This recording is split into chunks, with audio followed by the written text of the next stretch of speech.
Cross voting आपके पाले से हो जाए या फिर उनके पाले से हो, क्या चल रहा है? नितू जी, सर्वप्रथम तो धन्यवाद मुझे बुलाने के लिए और समय देने के लिए। देखिए, कांग्रेस के प्रवक्ता ने भी वही किया जो अमूमन राहुल गांधी हर मंच से करते हैं, हम्म। झूठ बोलना, झूठ बोलना, झूठ बोलना।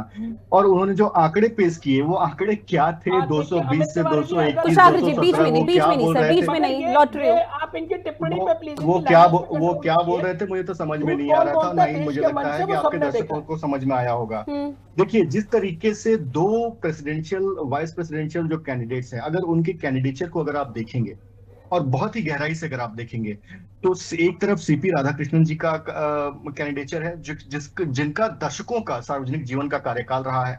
आपने देखा होगा, वो राज्यपाल रहे हैं, एमपी रहे हैं। तो एक प्रशासनिक और एक राजनीतिक दोनों अनुभवों का उनके पास मिश्रण पाया जाता है। वो बहुत ही उचित एक तरीके से पाए जाते हैं। लेकिन वहीं अगर देखा जाए जस्टिस रेड्डी के कार्यकाल को, तो कांग्रेस पार्टी जो चयन करती है ना अपने कैंडिडेट्स का, तो जी इस पर हमें बहुत ही गंभीरता से आपके दर्शकों को भी सोचना जी। चाहिए। इनका अगर जो फैसला है, जो बहुचर्चित फैसला है, उनमें से एक है सलवा जुडूम का। हम्म। आपने देखा होगा किस तरीके से इनका जो रुझान है, जो झुकाव है, वो अर्बन नक्सल्स की तरफ रहता है। और जब देश के ऐसे सर्वोच्च पद पर ऐसे लोग पहुंचते हैं, तो वो देश को कितना नुकसान पहुंचा सकते हैं, आपने देखा होगा। और अभी तो सिर्फ ये एक अकेले नहीं थे। जब इनका कैंडिडेचर कांग्रेस पार्टी ने और इंडिया अलायंस ने घोषित किया, तब इनके पक्ष में 45 पूर्व जस्टिसों ने इनके पक्ष में अपनी वक्तव्य को रखा। तो एक ऐसे पद का व्यक्ति जो जिसका झुकाव एक विचारधारा की तरफ हो, देश के ठीक है। खिलाफ हो, देश को तोड़ने की विचारधारा के साथ खड़ी हो, निश्चित तौर पे ऐसा व्यक्ति कितना क्षति पहुंचा सकता है देश को, हम सब ने देखा है। पूर्व उपराष्ट्रपति की हम बात करें तो उसकी चर्चा बहुत लंबी हो जाएगी। हम्म। लेकिन कल जो घटना हुई ऋतु जी, वो बहुत ही गंभीर घटना हुई। वो एक जस्टिस, पूर्व जस्टिस जाकर मिलते किससे है? एक कुख्यात अपराधी से, एक सजा याफ्ता अपराधी से, जिसे किसी जस्टिस ने ही उसको सजा याफ्ता दी होगी। और उसके साथ जाकर वो मुलाकात करते हैं, किस लिए? अपने जीत के फायदे के लिए। आप जीतने के लिए एक अपराधी से जाकर हाथ मिला लेंगे? आप जीतने, सत्ता का सुख भोगने के लिए आप एक अपराधी के साथ जाकर खड़े हो जाएंगे और उसका महिमा मंडन करने लगेंगे? लालू प्रसाद यादव सजा याफ्ता है, ना चुनाव लड़ सकते हैं, ना चुनाव में वहां इस तरीके के चुनाव की प्रक्रिया में कहीं कुछ वो हस्तक्षेप कर सकते हैं। तो जी उसके साथ इनकी जाकर अगर भाषा आप को खड़े प्लीज होते आप हैं, तो कंट्रोल निश्चित कीजिए, तौर पर वरना आपकी फिर मुझे विचारधारा दूसरों पर बोलना सवाल खड़ा पड़ेगा। होता है।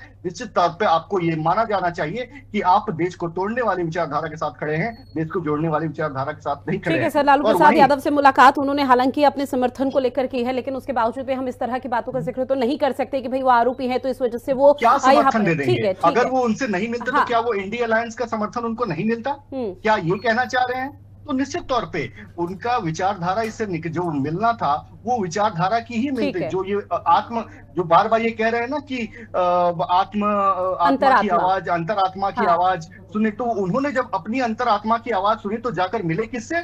एक सजा याफ्ता अपराधी से। ठीक। बोलते हैं कि सर, कहीं जस्टिस उल्टा रेड्डी ना हो जो है, जाए कि आप लोगों के साथ ही उन लोगों से मिल जाए, फिर क्रॉस वोटिंग जो है वो शाम तक देखने को मिल पाया। अमित तिवारी जी, बात रखिए। देखिए बात क्रॉस ठीक है, वोटिंग ठीक है की सर, ही ठीक मैं है, आपको आपको बहुत बोल रही ज्यादा हूँ। समय देखिए दिया तब मैंने, तक अब ये अमित पिक्चर तिवारी आपको जी का क्लियर सुन हो लीजिए जाएगी। सर। ठीक है, लौट रहे हो अमित तिवारी जी। देखिए ऋतु जी, डूबते हुए जहाज से सब छलांग लगाते हैं, इसमें कोई समझ ज्यादा दिमाग लगाने वाली बात नहीं है। तो जो आपने जो बताया कि जिस तरीके से इनके जो गठबंधन के लोग हैं, वो छलांग लगाना ऑलरेडी शुरू कर चुके हैं, यही इसका परिदृश्य है कि कांग्रेस पार्टी किस दिशा में, किस गर्त में डूब रही है। तो जब इनके गठबंधन के लोग छलांग लगा रहे हैं, तो निश्चित तौर पे हमारे पास तो शुरू से आंकड़ा है। हमारे जितने भी गठबंधन के जी। लोग हैं, वो सब एक साथ एक सुर में बोल रहे हैं कि हमने, हमारे कैंडिडेट जो हैं वो राधा कृष्णन जी हैं। और उसमें कोई भी दो राय नहीं है। एक भी नेता आप ऐसा बताइए जिसने कहा हो कि नहीं, हम इस पर विचार करेंगे या इस पर सोचेंगे, इस पर। लेकिन दूसरी तरफ क्या देखा जा रहा है कि कांग्रेस के जो दल के अलग अलग लोग हैं, वो या तो वो एब्सटेन कर रहे हैं इलेक्शन से, या तो वो भाग नहीं ले रहे हैं, या अगर भाग ले रहे हैं तो अपने मत को जाहिर नहीं कर रहे हैं। तो क्या उनकी अंतरात्मा की बात, जो अंतरात्मा की बात की जा रही है, क्या ये वही अंतरात्मा की बात तो नहीं है? तो कांग्रेस पार्टी समझ चुकी है कि वो एक डूबती हुई जहाज है, जिस पर कोई भी सवारी नहीं करना चाहता है। और इसका जो परिणाम है, आज 8 बजे तक अगर हम चर्चा में रहें आपके साथ, तो इसका परिणाम हम अमित 8 तिवारी बजे जी, देख एक लेंगे। और रिएक्शन मैं आपसे लूंगी, जिस पर कांग्रेस पार्टी के प्रवक्ता कुशाग्र सक्सेना का ये कहना है कि वाईएसआरसीपी ने जिस तरह से एनडीए को गठबंधन के लिए यहाँ पर अपना समर्थन दिया है, उसको लेकर ये बताया जा रहा है कि जगनमोहन रेड्डी पे किसी तरह का प्रेशर आप लोगों की तरफ से बनाया गया है। तो उस चीज को भी थोड़ा क्लियर कीजिए। नहीं तो सबसे जब बड़ा प्रेशर तो राहुल गांधी पे होना चाहिए। नेशनल हेराल्ड केस में वो जमानत पे हैं, चार्जशीट भी दायर हो चुकी है, उनका नाम है उसमें। तो सबसे बड़ा प्रेशर जो तो फिर राहुल दबाव गांधी होना पे बन चाहिए जाना ना, चाहिए। अगर और आप वैसे भी देखेंगे तो जी आज तो राहुल देश के गांधी गृह इस मंत्री प्रक्रिया तो में खुद ही भाग एक टाइम पर लेंगे। तड़ी पर देखने वाली घोषित बात हुए है, थे। सुनने में आ तो रहा है कि वो मानवता के छुट्टी तौर पर पर, है। नैतिकता के तौर सुनने पर तो में आ आपको रहा कोई है हक कि ही नहीं वो बनता कि बहुत आप इस चीज अधिकार के बारे में यात्रा बात करते करें। करते वो थक गए सिर्फ थे, यहाँ इतने बैठ की के वो छुट्टी अनर्गल पर उनको बातें जाना करनी, पड़ा। इस इसलिए प्रक्रिया मुद्दों में को भाग उठाना, लेंगे भी और कि नहीं आज तक लेंगे, वो आप ये आएंगे नहीं भी बता कि नहीं पाए कि आएंगे, ये बीती देखने वाला विषय होगा। धनखड़ जी ने तो जो निश्चित ठीक हमारे है, तौर सीधे पे तौर पर कांग्रेस ये कहना पार्टी गलत नहीं होगा कि जब तक रस्सी नहीं आप जल अब जाती इतना बल बड़ी तब इतना तक तो बता रहेगा, दीजिए कि बल आज तब तक तक यहाँ पर कायम रहेगा, चाहे वो किसी भी पार्टी